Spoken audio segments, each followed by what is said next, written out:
কি ঘটনা ঘটেছে দাদা? আচ্ছা, টিভি9কে আমার আন্তরিক অভিনন্দন জানাই।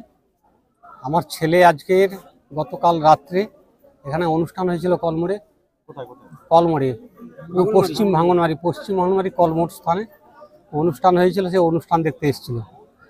তো হঠাৎ রাত 4টার সময় শুনলাম লোকের মারফত দিয়ে, মানে ওরা খবর আর কি, গোটা এলাকায় তার আগে হয়তো তদারকি হয়েছে বা চিহ্নিত করেছি কিনা জানি না, কিন্তু আমাদের কাছে খবর গেল, আমি অভিভাবক হিসেবে খবর গেল কখন, রাত 4টার সময়। সেই সময় আমি যখন ইতস্তত হয়ে আছি না, হসপিটালে আছি।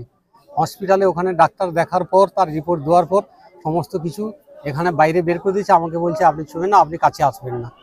আমি তখন একটু প্রশ্ন করছিলাম যে আমি অভিভাবক হিসেবে কেন আসবো না, কী হয়েছে বলুন, অন্য কোথাও নিয়ে যাবো না, আপনাকে আমি বলবো না। এই তর্ক বিতর্কর মধ্য দিয়ে আপাতত এতদূর পর্যন্ত গড়ে এসছে।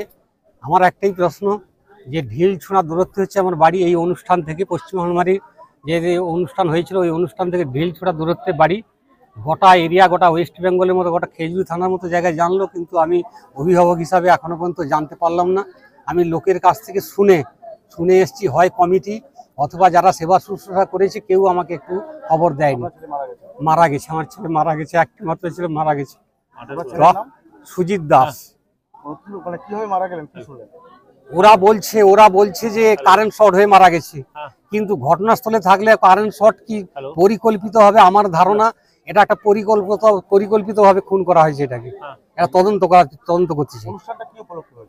অনুষ্ঠান তাজিয়া হয়েছিল, মহরম হয়েছিল, মহরম উপলক্ষে গতকাল অনুষ্ঠান। আমি জানিনি যে অনুষ্ঠান হচ্ছে কিনা, শুনলাম যেটা ওই ডান্স সাংবাটার এইরকম ব্যাপার অনুষ্ঠান।